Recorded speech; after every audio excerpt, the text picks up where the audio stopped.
പടത്തിനെ ഞങ്ങളിപ്പോ ചെയ്യുന്ന ഒരു കാര്യം ഇവിടെ പറഞ്ഞു വെൽഫെയറിന്റെ കാര്യം എടുത്ത് പറയണ കേട്ടു. ഇവിടുത്തെ ഓരോ ഫാൻസ് അസോസിയേഷൻ കേരളത്തിൽ ഏറ്റവും കൂടുതൽ ബ്ലഡ് ഡൊണേഷൻ ചെയ്യുന്നത് ഈ താരങ്ങളുടെ പേരിലുള്ള ഫാൻസ് അസോസിയേഷനുകളാണ്. അത് ഞങ്ങൾക്ക് എഗ്രി ചെയ്യാൻ പറ്റും. വിജയിക്കണമെന്നാണ് ഞങ്ങളുടെ ആഗ്രഹം. കാരണം സിനിമകൾ ഇവിടെ നിന്നാൽ മാത്രമേ സിനിമയ്ക്ക് ഫാൻസ് ഉണ്ടാവുള്ളൂ. എന്നാൽ മാത്രമേ ഇവിടെ ഫാൻസ് അസോസിയേഷൻ ജീവകാരുണ്യ പ്രവർത്തനം നടത്താൻ പറ്റുള്ളൂ. അതുകൊണ്ട് എല്ലാ സിനിമകളും വിജയിക്കണം. എല്ലാ സിനിമകളും വിജയിക്കണം.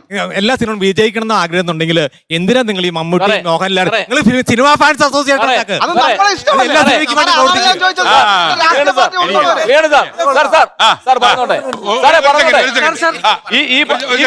പറഞ്ഞോട്ടെ.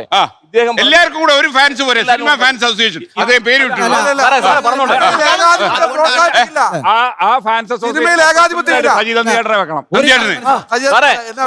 മൂന്നാം ദിവസം പൊട്ടും. അതായത് എല്ലാവരും ഞാൻ ആദ്യമേ പറഞ്ഞു ഞങ്ങൾ എല്ലാവരും ബേസിക്കലി സിനിമ ആസ്വാദകരാന്ന്.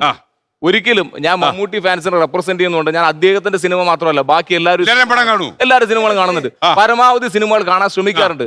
അറ്റ്ലീസ്റ്റ് മമ്മൂട്ടി കഴിഞ്ഞ പിന്നെ ആരെ പടാ കൂടുതൽ കാണുന്നത്? ലാൽ സാറിന്റെ കാണാറുണ്ട്, ഒരു സംശയമില്ല. ദിലീപേട്ടനെ കാണുന്നുണ്ട്, സുരേഷ് ചേട്ടന്റെ സിനിമ കാണുന്നുണ്ട്, വിജയുടെ സിനിമ കാണുന്നുണ്ട്, സൂര്യയുടെ നമ്മളിവിടെ ദുൽഖറിന്റെ പറയാതിരിക്കുക എല്ലാവരും സിനിമ നമ്മൾ കാണുന്നു. പക്ഷെ ഞാൻ പറയുന്നത് നമ്മളെല്ലാം സ്വന്തം കയ്യിൽ നിന്ന് പൈസ മുടക്കി ഈ ഇൻഡസ്ട്രിക്ക് വേണ്ടി നമ്മളെ കൊണ്ട് ചെയ്യാൻ പറ്റും. ഒരാളെ ആരാധിക്കുന്നു, അതിൽ തെറ്റൊന്നുമില്ല, ആർക്കും കുറ്റമൊന്നും പറയാനില്ല അതിനകത്ത്. ഇതിന്റെ കൂട്ടത്തിൽ മറ്റുള്ള സിനിമയാണ്. ഇപ്പൊ അടുത്ത കാലത്ത് ഏറ്റവും ലാസ്റ്റ് പ്രകമ്പനം പറഞ്ഞ സിനിമ ഉണ്ട്. ഇന്ന് സംസാരിച്ച ആ ചേട്ടൻ ചിലപ്പോൾ സിനിമ കേട്ടിട്ട് പോലും ഉണ്ടാവില്ല. അത് പുതിയ താരതമ്യേന പറഞ്ഞോട്ടെ മോനെ റിയാസെ, താരതമ്യേന പുതിയ ആൾക്കാർ അഭിനയിക്കുന്ന സിനിമയാണ്. നമ്മൾ അത് കാണുന്നത് അത് പരിപോഷിപ്പിക്കുന്നു. ഞങ്ങൾ ചെയ്യുന്ന സിനിമയെ അത്യന്തം സ്നേഹിക്കുന്നു. അതിൽ ഞങ്ങൾക്ക് ഇഷ്ടപ്പെട്ട വ്യക്തി ഞങ്ങൾ ആരാധിക്കുന്നു. അതിൽ ഇഷ്ടപ്പെട്ടതുകൊണ്ടാണ് ഓരോ തരത്തിലോട്ട് ഇഷ്ടമാവുന്നത്. ആദ്യം സിനിമ പ്രേക്ഷകനാണ്, അതിനുശേഷമാണ് നമുക്ക് ഒരു താരത്തിന്റെ അടുത്ത് ഇഷ്ടം തോന്നുന്നത്. അല്ലാതെ ആദ്യമേ നമ്മൾ ഒരു താരത്തിന് ഇഷ്ടപ്പെട്ടല്ല വരുന്നത്. ഒരു കണ്ടു കണ്ടാണ് നമ്മൾ ഒരു താരത്തിന് ഇഷ്ടപ്പെടുന്നത്. സിനിമാ പ്രേക്ഷകനാണ്. ഫാൻസ് എന്ത് ചെയ്യുന്നു ചോദിച്ചാൽ കൂടാതെ തന്നെ പുള്ളിക്കാരൻ ചോദിച്ചിരുന്നു, മുമ്പേ പറഞ്ഞു പൃഥ്വിരാജ് ഫാൻസ് ചെയ്തിട്ടുണ്ട് ഇന്ന കാര്യങ്ങൾ. നമ്മൾ ചെയ്യുന്ന കാര്യം മറ്റു ആൾക്കാരിലേക്ക് അങ്ങനെ എക്സ്പോസ് ചെയ്ത് പറയുന്ന കാര്യത്തിനോട് നമുക്ക് താല്പര്യമില്ല. ഞങ്ങൾ ചെയ്യുന്ന ഞങ്ങളുടെ ഉള്ളിൽ ഇരുന്നാൽ മതി, അതാണ് ഞങ്ങളുടെ സന്തോഷം. പിന്നെ ചാരിറ്റിയെ ബേസ് ചെയ്ത് ഇപ്പൊ ഒരു പക്ഷേ ഈ ഫാൻസ് അസോസിയേഷൻ വെൽഫെയർ എന്നൊരു ടാഗ് ലൈൻ യൂസ് ചെയ്യുന്നത് വളരെ കുറച്ചു കാലമായിട്ടുള്ളൂ. ഒരു പക്ഷേ അതെന്തോ അതിന്റെ കാര്യം അതിന്റെ വെൽഫെയർ കൂടുതൽ ചാരിറ്റി ചെയ്യുന്നു. അതായത് ഈ നടന്റെ ആരാധന മൂത്ത ആൾക്കാരാണ് ഇതിന് ചുറ്റും നടക്കുന്നത് എന്നുള്ള ആ അപവാദം ഒഴിവാക്കാൻ വേണ്ടി. അങ്ങനല്ല സാർ, അല്ലല്ല.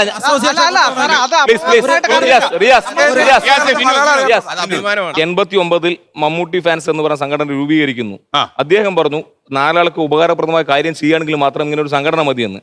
ആ സംഘടന രജിസ്റ്റർ ചെയ്യുന്നത് 97 രജിസ്റ്റർ ചെയ്യുമ്പോൾ Mammootty fans and welfare association ആയി. പിന്നീട് അത് വെൽഫെയർ അസോസിയേഷൻ ഇന്റർനാഷണൽ, കാരണം 17 രാജ്യങ്ങൾ പ്രവർത്തിക്കുന്നു. ഈ സംഘടന കൊണ്ട് ചെയ്യുന്ന ഏറ്റവും കൂടുതൽ ബ്ലഡ് ഡൊണേഷൻ അദ്ദേഹത്തിന്റെ പിറന്നാൾ സെപ്റ്റംബർ 7 വരുമ്പോൾ ഏകദേശം 30,000 പേരാണ് അദ്ദേഹത്തിന്റെ പേരിൽ ആ ദിവസം ബ്ലഡ് കൊടുക്കുന്നത്. വേറെ ഏതെങ്കിലും ഒരു സംഘടന മീൻസ് ഞാൻ ഫാൻസുകാരല്ല പറയുന്നത്, ഏത് സംഘടന വേണമെങ്കിൽ എടുത്തോട്ടെ ലോകത്ത് ഒരു വ്യക്തിയുടെ പേരിൽ, നടനല്ല ഞാൻ പറയും, ഒരു വ്യക്തിയുടെ പേരിൽ ഇത്രയും പേർക്ക് ഒരു ദിവസം ബ്ലഡ് ഡൊണേറ്റ് ചെയ്യുന്ന ഏതെങ്കിലും ഒരു സംഘടന ഉണ്ടോ നമ്മൾ ആലോചിക്കുക. ചാരിറ്റി പറഞ്ഞുകൊണ്ട് അദ്ദേഹത്തിന് പറഞ്ഞോട്ടെ സാറേ, ഞാൻ പറഞ്ഞോട്ടെ, കെയർ ആൻഡ് ഷെയർ എന്ന് പറഞ്ഞ അദ്ദേഹം നേതൃത്വം മമ്മൂക്ക നേതൃത്വം ഒരു സംഘടന ഉണ്ട്. കഴിഞ്ഞ ദിവസം സാറ ചാനലോടെ വന്നു കാതോടും എന്ന് പറയുന്ന പ്രോഗ്രാമിന്റെ ഇനാഗ്രേഷന്. അപ്പൊ അദ്ദേഹം ചെയ്യുന്നത് ഹൃദയപൂർവ്വം, ഹൃദ്യം, സുഹൃതം, വഴികാട്ടി, അതുപോലെ ഏറ്റവും ലാസ്റ്റ് കാതോട് കോക്ലിയർ ഇംപ്ലാന്റേഷൻ, കേൾവിക്കുറവുള്ള കുട്ടികൾക്ക് വേണ്ടി എത്ര പദ്ധതികൾ ചെയ്തു. ഇതിന്റെ എല്ലാം സാറേ ഇതിന്റെ ചാലശക്തി എന്ന് പറയുന്നത് നേരെ ഫാൻസുകാരോട്ട് പോയി ഇവരാണ് അന്വേഷിച്ച് അവർക്ക് ബന്ധപ്പെട്ടവർ എത്തിക്കുന്നത്.